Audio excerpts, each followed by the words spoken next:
caregiving changes relationships. It changes the relationship with the person you're caring for, but it also changes all the rest of the relationships in your life, from your spouse and your children and grandchildren to work to even church members. It really, really does. That's just one snippet of wisdom from Debra Hallisey, our guest today on A Season of Caring podcast, where there's hope for living, loving, and caring with no regrets. This is Rayna Neises, your host, and our guest is Debra Hallisey. Debra is her mother's caregiver. She lost her job due to caregiving and as a result founded Advocate for Mom and Dad, LLC. Deb writes on caregiving issues from adult children of aging parents at her website, www.advocateformomanddad.com. Author of Your Caregiver Relationship Contract, the book is a practical, step-by-step guide for discussing relationship issues that arise between caregivers and their care partners. She uses personal stories to illustrate how these techniques healed her relationship with her mom. As an advocate, Deb works with caregivers to help them effectively communicate with their caree, other family members, and the healthcare system. Deb is a certified caregiving consultant, educator, advocate, and a certified dementia practitioner. I'm so excited to have you here today, Deb. How are you doing? I'm great, Rayna. Thank you for inviting me to your podcast. We're going to have some fun today. We are. I am so enjoying your book. I think, relationships are so tricky when we're healthy and when we're not, right? They're a challenge. And so tell me about this title, Your Caregiver Relationship Contract. I don't think most of us think of a contract when we're thinking of our relationships. So tell me a little bit about that. Yeah, no, we really, really don't. First of all, caregiving changes relationships. It changes the relationship with the person you're caring for, but it also changes all the rest of the relationships in your life, from your spouse and your children and grandchildren to work to even church members. It really, really does. And so I started thinking about, well, what makes up a relationship? Well, what makes up a relationship is what are you willing or not willing to do for one another? How do you feel validated and supported? And what are the shared interests and activities that you do together? So if you think about changing the relationship and just the physical tasks you might have to take on, what are you willing or not willing to do, right? Because you can set a boundary that says, this is something I can't do. We need to ask for help. And when you think about what makes a person feel validated, it's interesting because the book came from about 5 blog posts that I wrote. And the one that really started it was one I wrote for my mother's 85th birthday. Today I will be her daughter and not her caregiver. And that really speaks to how do you feel validated? Like my telling my mom, do this, do that, or we need to do this, or we need to go to the doctors, doesn't validate her. But my saying to her, Mom, I really appreciate your willingness to change what we were doing in this way because it helps me. Makes her feel heard and understood and validated. And the fact that she does change something makes me feel heard and validated. And then finally, what are your shared interests and activities? It's like as people grow older and failer, they may not be able to do what they did when they were younger at all or in the same way. So how do you still keep them so you keep that part of your relationship where you're her daughter or her son or the spouse and not just the caregiver? I think that's really, really important. Oh, girl, you're speaking my language here. You have all the important things. I think that's such a great way to summarize what you're willing to do and not willing to do. So many times we just get sucked into this role and we're doing all these things that we really don't want to do, would never choose to do if we felt we had a choice. And we forget that we actually do have a choice. And so that's where the resentment and the anger comes in later. And that's so wise. And then validation, gosh, we all need it. And we forget we need it in those relationships outside of work. I think in work settings, we often talk about management styles and validating people, but in relationships, we neglect that. We forget to consider those things and really having that conversation that way. And shared activities, so important. I share a lot about my dad because that's my most recent caregiving season. And he was a physically active guy. I mean, we're talking playing volleyball 3 times a week, going to the gym 3 times a week at 80 plus, right? And so finding those physical activities when he could no longer do those things, we continued the gym. We lightened the weights. We did a bike instead of walking on a treadmill. We just adjusted those things, and we actually did those things together.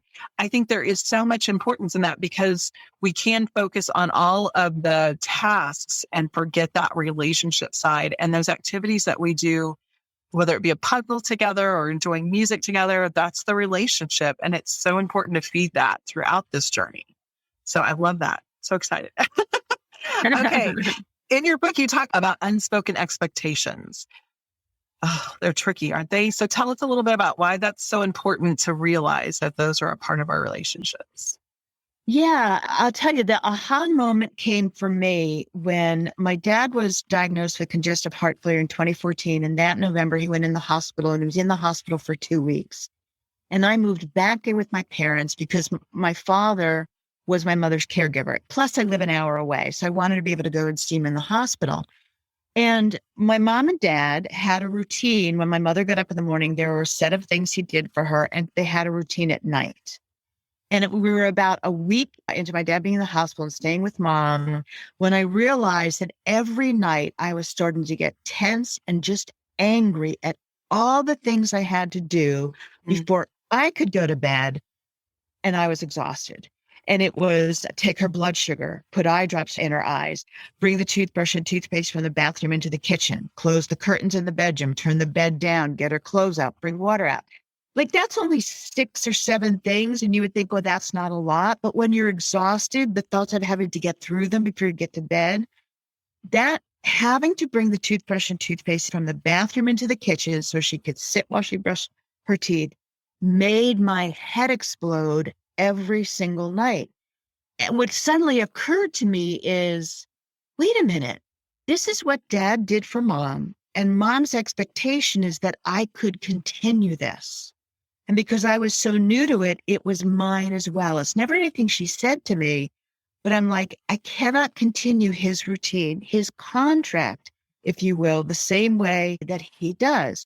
And so I said to her, Mom, I'm really tired by the time it's bedtime. I need to change something that we do at night. Can we, let's find a place to put your toothbrush and toothpaste so I just don't have to carry it back and forth. Where should we put it? And that was the first time that I ever asked her to change something that she and my father had a routine or a contract on. And it was the first time I realized that, although it was never spoken, she just assumed I could keep up with the way he cared for her. And I realized I couldn't. And so it was this just big moment. And, and once I had that realization, I realized there were lots of unspoken expectations, both on her part and mine, and that people aren't mind readers. And if you don't tell them what's going on, and all of a sudden they cross a boundary they don't know you've had, that's when you blow up at them. And that's just not good. So wise in that we don't even realize sometimes where the boundaries are, much less communicate them.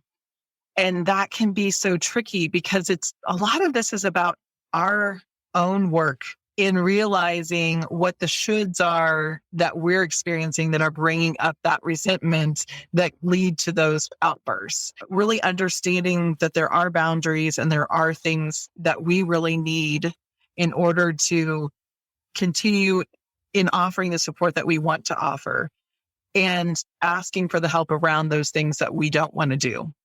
One of the things that, because I both had my mom and dad with Alzheimer's disease, I have the experience of taking care of their physical needs, both of them. I was only in my 20s when my mom was not able to care for herself. So in my early 20s, I started bathing her and feeding her. She was never incontinent. We just kept her on a routine. And so every couple hours we went to the restroom. So, taking care of those personal needs was just a part of being with my mom. So fast forward, I'm in my 40s and my dad's diagnosed. And he gets to the place where he's needing help 24/7. And we're looking at stepping into those care needs. And I knew I wanted to be a hands-on caregiver with him. but I also knew I wasn't comfortable bathing him. And so I asked out of the gate, I just said, this is one thing I don't want to do. And my sister brought it up years later and said, you said you would never bathe dad. And I said, yeah, I did. I did bathe my dad, but not regularly, only when I had to step in and meet a need that he wasn't able to meet for himself. It wasn't like when he had an accident, I was just going to leave him dirty. I helped him to clean up and do those things, not because that was something I wanted to do every day, but because that was a need in the moment. And I was okay with being able to do that. But I realized the difference in the relationship I had with my parents, and going in, I was able to put that boundary down and say, this is not something I want to do every day, because I knew that it would make him uncomfortable and it made me uncomfortable. And that wasn't going to equal a good situation. Right. And so I think realizing those things is what triggers us to say we need help. But it's so important if we can do that before we get to the explosive part or to the resentment part. That makes such a big difference. And that conversation you were able to have with your mom really helped to change and start to shift you being able to say, this is what I need. I see that you need this, and this is what I need. Where can we find the middle ground? 100%, 100%. And, one of the things that I think is really important to understand is that the way you talk is critical, like language. It's not the you should, you must. It's I need to change something because I'm overwhelmed and exhausted. But the real key is you never end that request or comment with a yes or no question, right? Because I said, what do you think? And she said, no, I don't want to do that. Where do I go? But by saying, where should we put them? It became, we're going to do this, but you have control over where it goes. And that toothbrush and toothpaste still sit in the same drawer in the kitchen, and she gets them out. And because I was able to say to her and validate and say, Mom, I know it doesn't feel like much, but this just really mentally and physically helped me knowing that task is off my plate. I know I've asked you to change something you and Daddy did. Thank you for that. That validation and recognizing was really important. And subsequently, a couple of days later, she said, I could put my own eye drops in. I'm like, hey, great. Go for it. Fantastic. So it was a real turning point, both that aha moment and that conversation. And I will just say that my mom and I struggled growing up. We really did. But because we've been able to have these conversations and be open and honest with one another, we are closer than we ever were. We really forged a team. And that is a blessing out of caregiving I never anticipated. And I'm so grateful for. I love that. I love that you just said that, because so many times my story is not that story. And so many times people talk to me about it and say, but Rayna, my mom and I don't get along. I've got a lot of baggage. There's a lot of wounding from my childhood, or even from my adulthood. There's been wounding that's happened, and that can be so tricky. So I love that this communication has really helped to,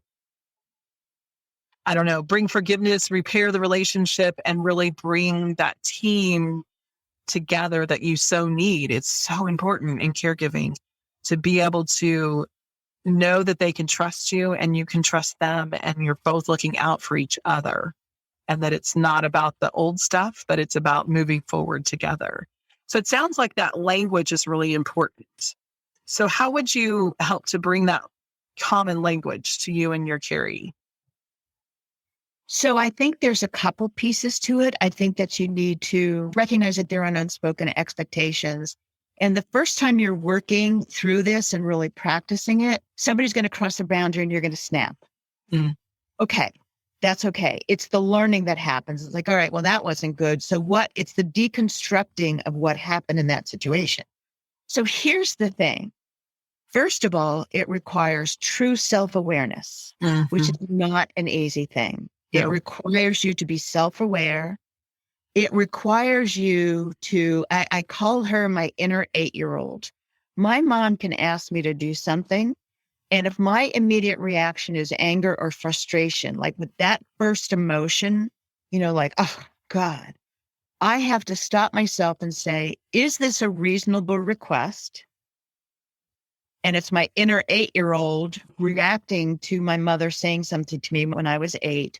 Or is this something that is really not doable now? Can I say, no, I can't do this now, but I will do it in the future? So it's self-awareness. It's recognizing when your inner 8-year-old rears up.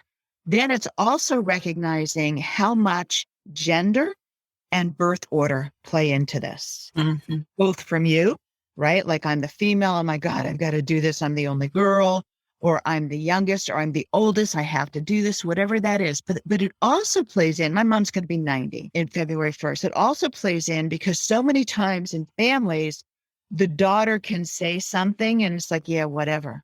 But if the son says it, all of a sudden they're willing to do it. And I say it to people, you know what? I know that makes you angry. I know it brings up when you were a kid and your brother came first, or it always happened. But in this instance, that is your ally. Work it.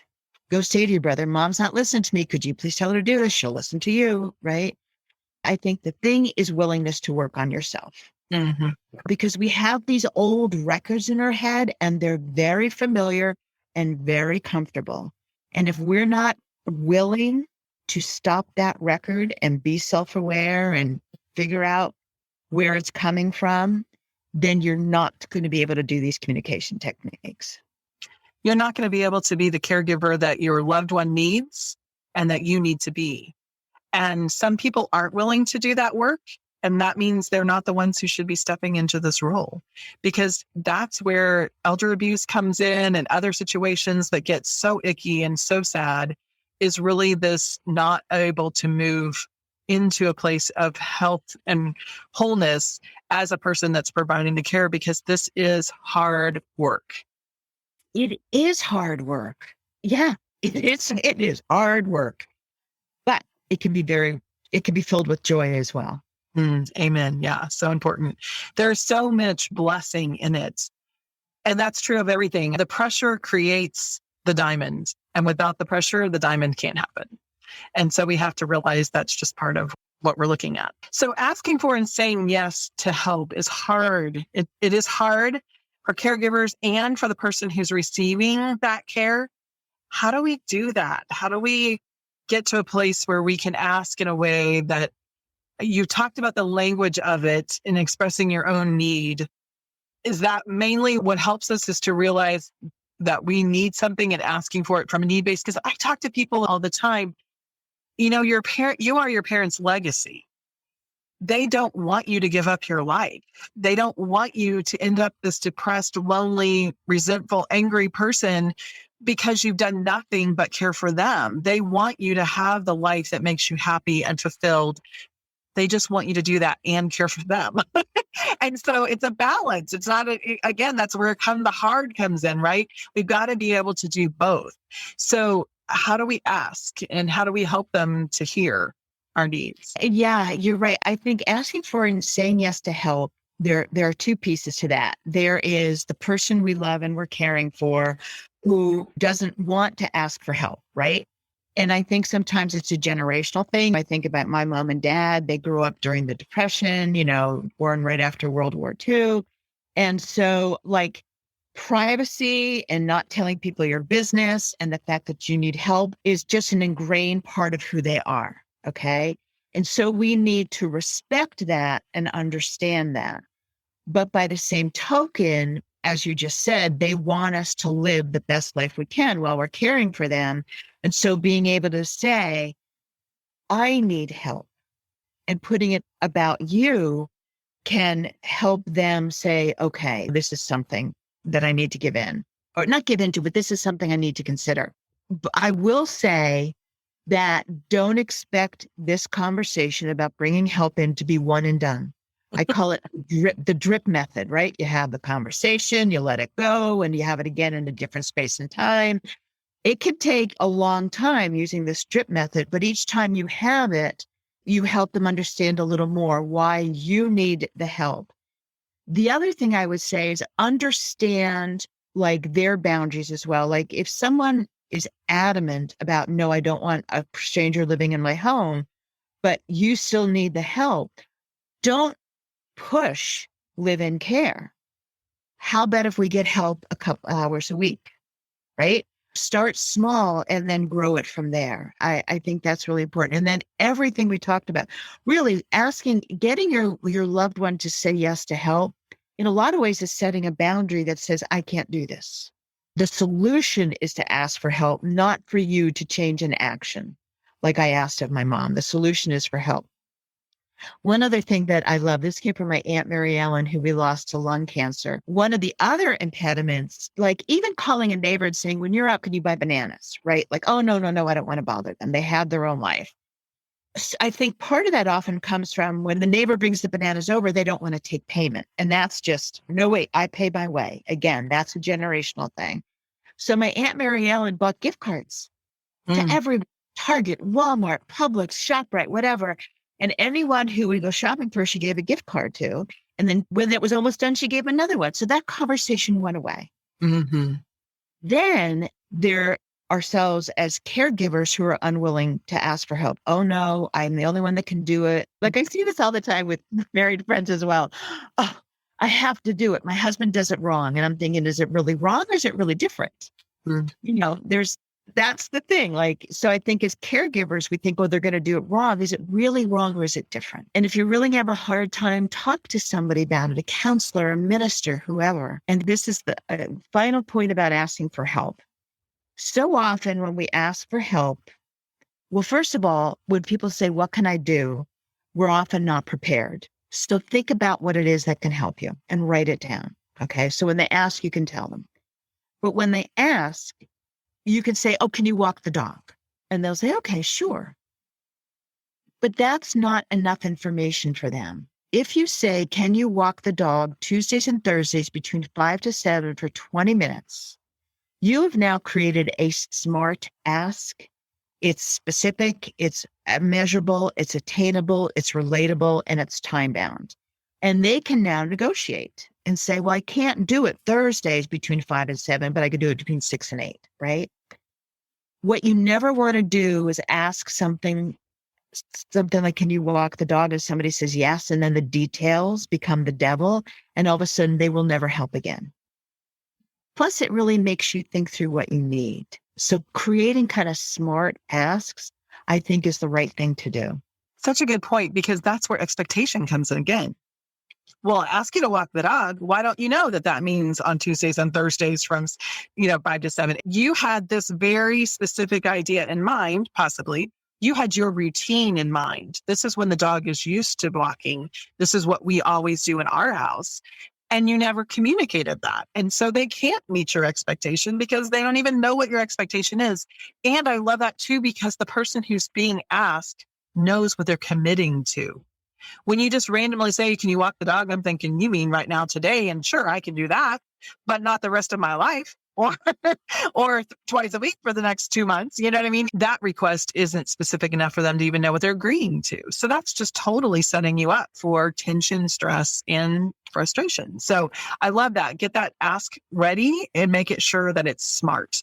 I always tell my clients, if you have a list of things, when someone says, what can I do to help? Or I'm here to do whatever you need me to do. And you're like, oh, I don't even know, because you are overwhelmed in that moment and you don't know what you need. But having that list and making sure it's a smart ask, that's gold. So listeners, get busy on your list. Get your paper out and get busy. All right. I want to talk a little bit more about your book. So in the book, you talk about practical and step-by-step guides to really being able to have that communication skill. Tell us a little bit more of what people could expect when they pick it up. So what you can expect is that at the end of every chapter, there's going to be worksheets based on what I talked about or questions to ask yourself. And it's everything from just what we talked about, like, the worksheet about the ask for help was really like, so you get a call that you need cupcakes for your kid to bring in, right? Like, is that really a high priority? Do you have to bake the cupcakes or can you stop and buy some, right? And so you'll just say, yes, I could do it, but I can't bake. I'll drop off something from this, whatever, right? Oh, this is one of my favorites. When you are getting the spidey sense that things are changing and roles may be changing, you may have to start paying a little bit more attention. At the end of chapter 1 and 2, I have the idea of creating a list, like sitting down and saying, so, Mom, when does your garbage go out and your recycling? Oh, well, that's Tuesday night at 5 o'clock, right? So if you create a list of all of the things that have to get done in the house and then put who does it and a different list of who's their electrician, who's their plumber, who's their internet service, right? It becomes, you can couch it in, if you're ever away or you're not feeling well, I want to be able to step in and help.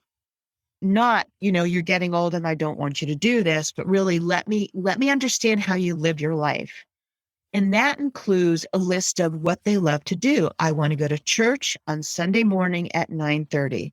Is it something that I can do, or can a fellow church member bring us, or a neighbor or something? Really kind of writing down the way they want to live their life, and then figuring out, is this something I can do or something else someone else can do?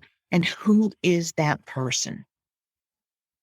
Gold. You have to honor who they are. They've lived a long life. They are still alive. They're not gone. And just because they're reaching a point which they need help doesn't mean that they should have to change everything about their life. Doesn't mean that gets to stay completely the same. It does mean that together you can work on helping to honor who they are, what's important to them, and provide those things. And it doesn't have to be you that does it.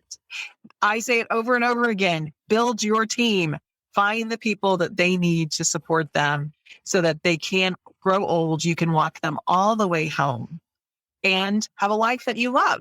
It doesn't have to be either or. It needs to be both. Oh, I just love you, Deb. Thanks so much for being on the podcast today. Listeners, make sure that you check out her website at www.advocateformomanddad.com, and definitely Your Caregiving Relationship Contract book is available at Amazon. And anything else you would like to share with our listeners as we wrap up today? Yes, I want to share what my best friend told me while we were talking. We talk about what the high of the week is and what the low of the week is. And one time it had been a very bad week with my mom. And she said to me, "You're doing the best you can. Give yourself grace." Mm-hmm. And that's what I want to say to the listeners. You're doing the best you can. Give yourself grace. So good. Thank you so much for being here today. Thank you so much. This was great chatting with you. I really appreciate the opportunity and getting to know you a little better as well. Definitely. Just a reminder, listeners, the Season of Caring podcast is created for the encouragement of family caregivers. If you have financial, legal, or medical questions, be sure to consult your local professionals and take heart in your season of caring.